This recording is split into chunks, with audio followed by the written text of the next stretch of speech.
Hey, today we're going to continue our look at the books of 1st and 2nd Kings. I got to thinking about America today and our economy. You know, there's a lot going on in our economy today. There's a lot going on with the employment situation in our country. You know, for every one person looking for a job, there's 2 job openings. You know, over the past year or year and a half, 2 years, many people quit their job. They've quit their job to go to something better, to go to something different, to go to something they've always dreamed about doing, starting their own company, starting their own business. You may have thought at some point in your life about leaving a job and going to something different. Maybe it was because of stress. Maybe it was because of a boss or a coworker or something like that, just a place you need to move on from and go somewhere different. Well, today, as we look at the life of Elijah, we're going to see a time in his life where he wanted to quit. Wanted to go do something different, get away from all the stuff he had been doing. If you remember last week's lesson, we saw Elijah on Mount Carmel.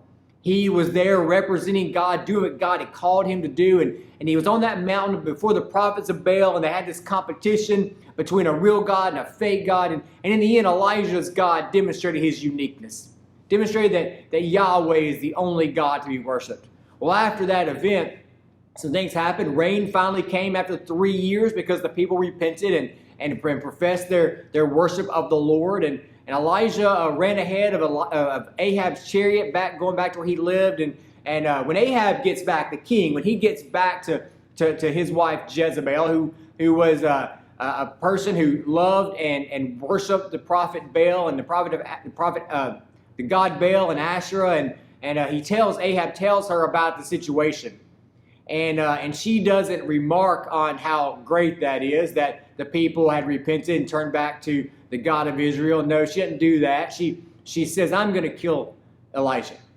I'm going to kill him. I'm tired of this guy, and I'm going to just take him out. Well, Elijah gets word of that. And Elijah, instead of standing strong and proud like he did on the top of Mount Carmel, he runs. He runs down to Beersheba. And there he leaves his servant, and he goes a little further out into the wilderness, and there he lays down and he says, God, just let me die. Just let it all be over. Tired of this. Can't do it anymore. And God sends an angel, and the angel ministers to him and gives him some food and says, you need to eat this food, you're going to need it. And then Elijah goes a little further. Actually, Elijah goes a lot further. He goes way down to Mount Sinai, where God had met with his people many years before. And that's where Elijah is at the beginning of the story. Despondent, in despair, depressed, whatever word you want to use, that's where Elijah is. He's quitting. So let's look and let's see where Elijah is on Mount Sinai, where he is mentally and where he is physically. Look with me at 1 Kings chapter 19, verses 9 and 10. He entered a cave there and spent the night. Suddenly the word of the Lord came to him, and he said to him, What are you doing here, Elijah? He replied, I have been very zealous for the Lord, God of armies. But the Israelites have abandoned your covenant, torn down your altars, killed your prophets with the sword. I alone am left, and they are looking for me to take my life. You know, Elijah can be one of those people that we point to in the Old Testament as a person of power, a person of faith, a person who did the will of God. And if you ask somebody, what's your favorite person from the Bible? Many people will say Elijah, the prophet Elijah. Well, you know, the book of James in the New Testament actually tells us a little bit about Elijah. Look at this verse in the book of James. Elijah was a human being as we are, and he prayed earnestly that it would not rain. And for 3 years and 6 months, it did not rain on the land. Then he prayed again, the sky gave rain, and the land produced its fruit. James is reminding us here that we all can pray. We all can pray like Elijah, and great things will happen. But I think if you want to view that verse in James, in the context, the verse we just read from 1 Kings, we can see something different about Elijah. Like us, he's a frail man. He's a man that can get down, get melancholy, get depressed, get despondent. He's a man like us. You see, last week we talked about Mount Carmel.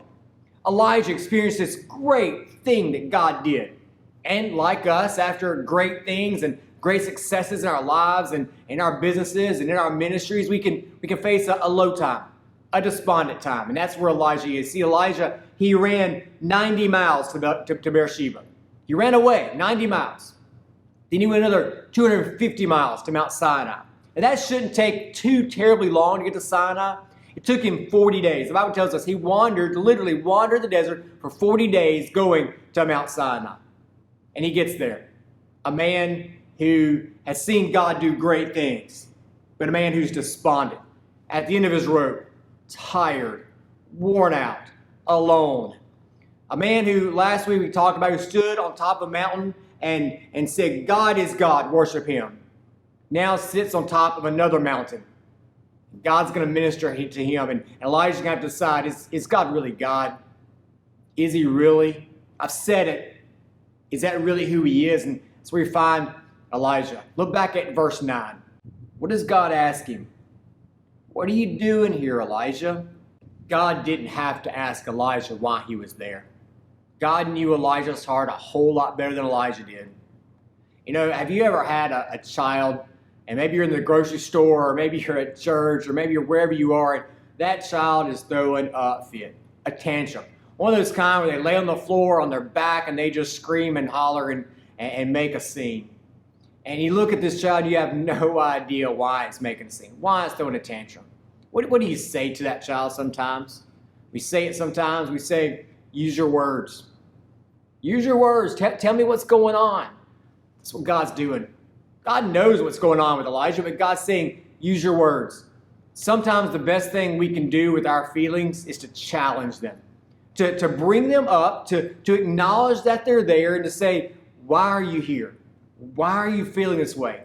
What's going on? Look at Psalm 42, verse 11, the first part. Why are you downcast, O my soul? And why are you in turmoil with me? God is asking Elijah to acknowledge his feelings. God is asking Elijah to figure out, to look and see what's going on. Why are you downcast? Why are you in turmoil?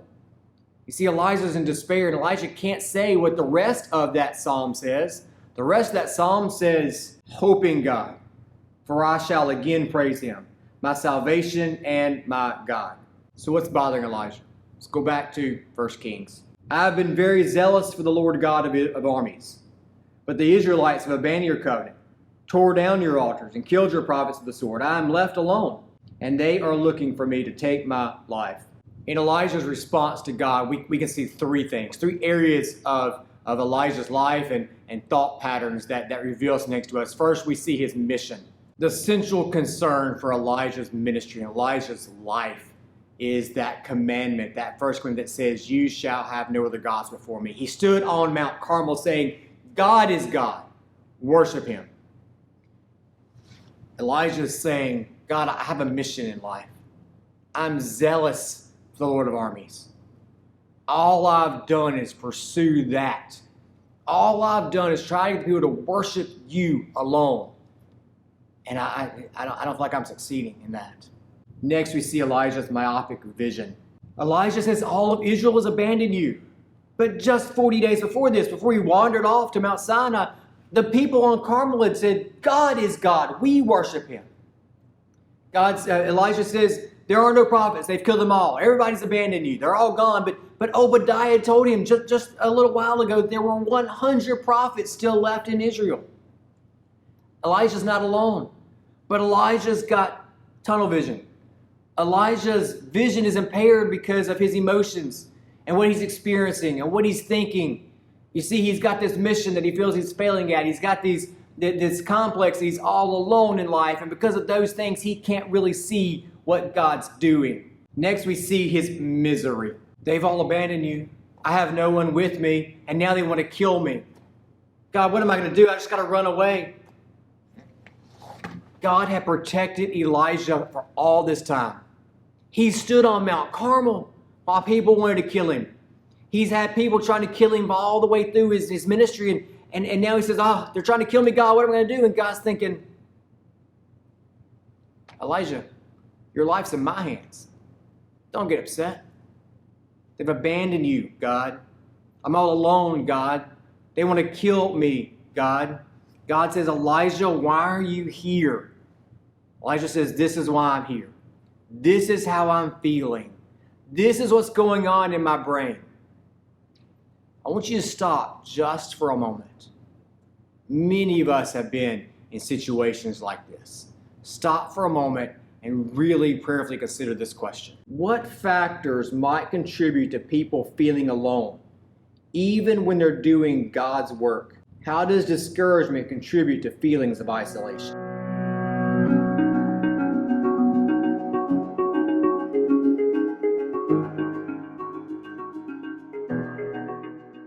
There are many things in life that can cause us to feel this way, cause us to feel down. Maybe we feel like we failed at what we're supposed to be doing in life. Maybe we truly feel all alone. Maybe we feel like the world is against us. See, God knew why Elijah was feeling the way he did. God just wanted Elijah to know why Elijah felt the way he did. God didn't want to make Elijah feel worse. Before we deal with a problem, we have to acknowledge there's a problem.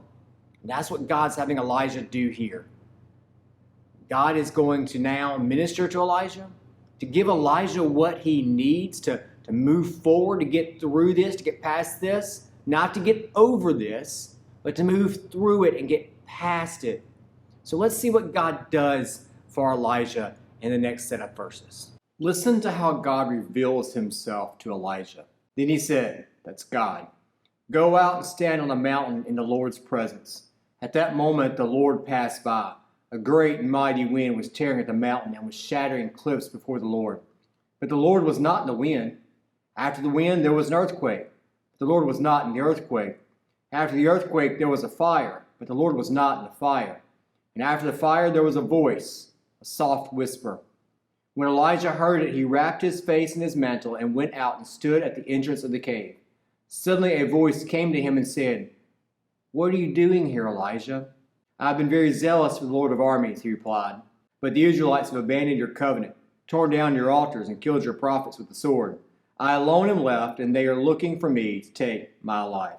600 years prior to this, Moses visited Mount Sinai. He came first on his own, and he encountered a bush that was burning up but not being consumed. He then came later with the people of Israel, and they encountered God, and God demonstrated his power and his presence by fire, and the mountain was shaking, and the people saw and realized that God was with them. Sometime later, Moses up on the mountain said, "God, I want to see you." God said, "You really can't see me, Moses. It would kill you. But I'm going to make a way for you to catch a glimpse of me." And now 600 years later, Elijah's on this mountain. And God is demonstrating his power in the elements. And all this furiousness, the mountain is shaking. Parts of the mountain are falling apart. There's fire. There's earthquakes. All these things. And God is showing his power. But God's not present in those things. God is showing his power, but he's not there. You see, God is showing himself in another way. God is reminding Elijah of his power, his past. God is saying, I don't always work like that. See, God is showing himself here in the whisper. The Bible doesn't say that God's voice is in the whisper. God didn't say God's presence is in the whisper. But by Elijah's response, we know that God's presence is in the whisper. It doesn't have to be said. It's implied by the fact that Elijah suddenly covers himself. God is showing his power in the elements. He's showing his presence in this whisper. Such displays of power could show the presence of an awesome, powerful God, but not on this occasion. The Lord was not limited to such things. He did not always work in the same way. We don't know what the whisper said, but the message wasn't in the words. The message was in the form of the words. The whisper was the message that God wanted to get across. What might have made a whisper more effective to Elijah than a loud wind or a jarring earthquake? Elijah doesn't need a lecture right now. Elijah doesn't need someone or God coming in and saying, "Elijah, I'm powerful. Follow me. Do what I tell you to do. This is the way it is." Elijah doesn't need that right now, and God knows that. It's almost like God is leaning in, saying, "Elijah," he's whispering. So that Elijah has to pay attention. Say, "Elijah, pay attention. Listen, I've got something to teach you. Lean into me." God knows our needs and how to respond to get our attention. When have you seen God appear in big and small moments in your life?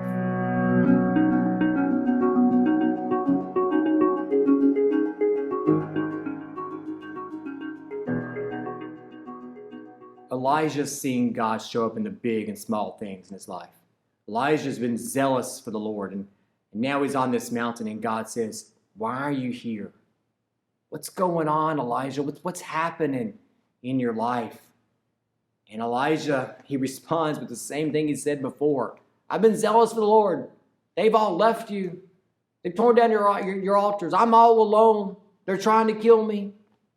See, Elijah is either slow to understand or really doesn't want to understand. That happens sometimes in our life too. We don't want to understand sometimes. But God, at this point, he doesn't get angry. He doesn't get mad. He's patient. Like the psalmist said, he's compassionate and gracious, slow to anger, and rich in faithful love. Elijah ran to Horeb, ran to Sinai to escape life. And this man who had ministered to many is now on this mountain alone, being ministered to by the Lord, by the Father. And Elijah, you know what he's doing? He might not be getting it, but you know what he's doing? He's talking to God. No matter how low you get, how despondent you get, how bad things get, at least talk to God. You might be a little stubborn. You might be a little just not having the ability to get it like Elijah, but never stop talking to him. Even if your comments to him are questions. "I don't get it, God. Why is this happening, God? I don't understand what I need to do, God." At least keep talking to him. See, Elijah didn't stop talking to God. Throughout all this journey, he's at least talking to God. He's not always saying the right things, but he's talking. Don't stop talking to God. Now, God is going to talk to Elijah. God's going to have something to say to Elijah, and God's going to help Elijah get through this. He's going to push him a little harder, a little further, and get him through what he's going through in his head. So let's look and see what God does. Then the Lord said to him, "Go and return by the way you came to the wilderness of Damascus. When you arrive, you are to anoint Hazael as king over Aram. You are to anoint Jehu, the son of Nimshi, as king over Israel, and Elisha, son of Shaphat, from Abel Meholah, as prophet in your place. Then Jehu will put to death whoever escapes the sword of Hazael, and Elijah will put to death whoever escapes the sword of Jehu. And I will leave 7,000 in Israel. Every knee does not bow to Baal, and every mouth does not kiss him." Remember that one of the issues that Elijah is facing in life is let down. You see, he's seen God demonstrate his power. He's seen God do great things, and the people came back to the Lord, and Elijah's experienced those a little different. He's seen these things, but what he's experiencing is a death threat. He's seen God do great things, but he's experiencing is the fact that it might not be worth anything.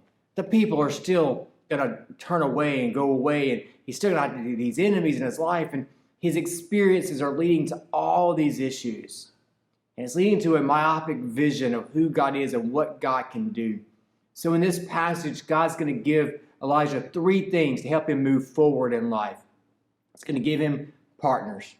He's going to give him a plan, and he's going to give him a peek into the future.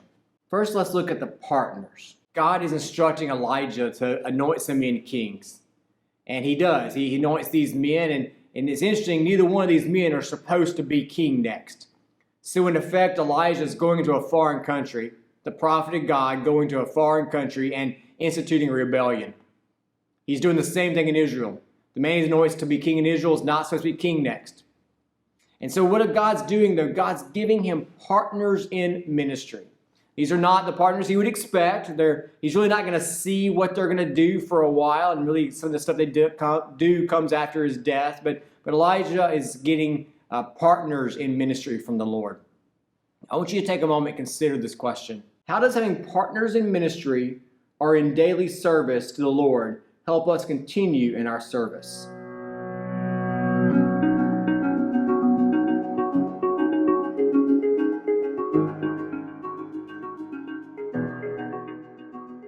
Partners in ministry are key to doing what God calls us to do. See, next, God gives Elijah a plan. And it seems that Elijah, though, thought he was the linchpin to that plan. Thought he was the one to do it all. I'm alone in Israel. There's no one here to help me. God, I guess I'm all you got, and what I've done has been a failure, so it's just all over. But God says, I've got your partners, Elijah. I've got a plan. You're going to push forward. You're going to keep going. You're going to keep doing your thing. It's not all about you. See, we can't see all of what God's doing. We can't see the different ministries other people are doing around us, the different words they're speaking to people that we come behind and speak to again. See, we can't see it all. We can't see what God has planned for the future. Ministry doesn't stop with us. Ministry doesn't stop with our death. Ministry keeps going. I love these two quotes. There's always a gap between what we can imagine accomplishing in this life and what we actually get done. In this other quote, God is able to bring eternal results from our time-bound efforts. God's plan for Israel did not begin with Elijah. God's plan for Israel did not begin or end on Mount Carmel.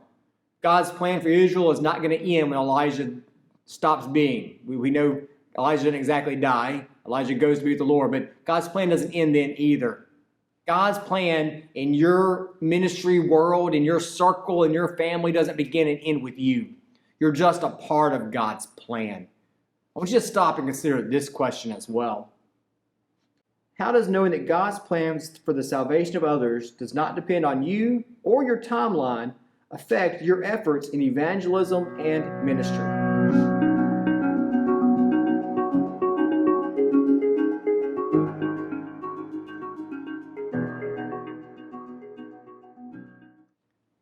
God seeks and saves the lost.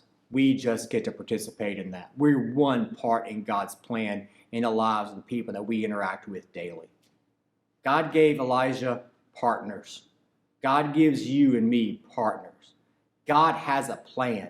Sometimes we can't see all of that. Sometimes God reveals pieces of it to us like he did Elijah. But next, God gives Elijah a peek into the spiritual condition of the nation and what God's going to do. You see, Elijah looks around and says, they've all abandoned you, God. They've all gone away. It's just me. But God says, Elijah, no, son, you don't see it. There's so many more out there than you can imagine. I'm gonna keep back a remnant. Those who will not bow to the prophet Baal. Those who will keep going. Elijah looks around and all he sees is wickedness. The same is true for me and you. We might look around at our family, our circle of friends, our community, our larger region, and all we see is sinfulness. But God says, you can't see it all. You see darkness. But all I see is flickers of light, flickers of faithfulness, flickers of dependence on me all throughout the darkness and all throughout the night. I can see more than you can see, Elijah. God can see more than we can see. So God gives Elijah a peek. Man, that's for us to remember as well. We can get a peek and we can remember that God has his people out there, a remnant out there who are following him and being faithful to him. One more question for you. How can this truth, that God knows more about the spiritual condition of those in our community, affect the way we interact with others and how we stand firm in the Lord's instructions?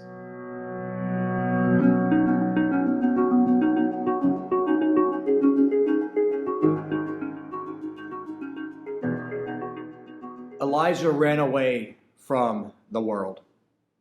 He ran away from the dangers. He ran away from the challenges, and God met him on a mountain. And God spoke to him, and he spent some time talking to the Lord. And in that process, God revealed his presence. When you're down, when you're despondent, when you're struggling, talk to the Lord. Spend time with the Lord, and he'll reveal his presence. You don't always have to say everything right. Elijah didn't say everything right. But speak to him, talk to him. He will reveal his presence to you. And if you are looking forward, if God's pushing you forward in ministry, in life, in service, in faithfulness, look for God's partners in your life. Who are the people out there? That's what God did for Elijah, giving partners. Remember, God has a plan. You're not the linchpin. You can't see it all. God has a plan for those in your life. And God can possibly give you a peek. And even if he doesn't give you a peek, know that he sees more about the spiritual condition of those around you than you do. They might be closer to the Lord than you think. They might be on a path to him that you can't see. Experience God's presence. Look for God's partners. Know that God has a plan, and know that God sees more than you do. I want to challenge you this week as you go out in life. You might be struggling. Spend time with God. You might be looking at our community and seeing that there's just no way forward. There's no way to do what God's called us to do or called you to do. Know that God has a plan. But I also want to challenge you this week, be a partner. Look around your workplace, and if you see somebody serving the Lord, doing small things, maybe someone even saying a prayer at a time, let them know you're with them. Elijah felt alone. Let people know you're there. Let them know you're serving the Lord as well. But also be a partner. Go find someone, partner with them. Say, I will serve with you. I'll go out and I will do the work of the Lord with you this week. Elijah was facing a tough time. He met with God and God met with him and pushed him forward. So we're going to challenge you. Meet with the Lord. Ask him to help you move forward. Not to get over something, but to get through something. I pray the Lord does that with you this week. I'll see you next week.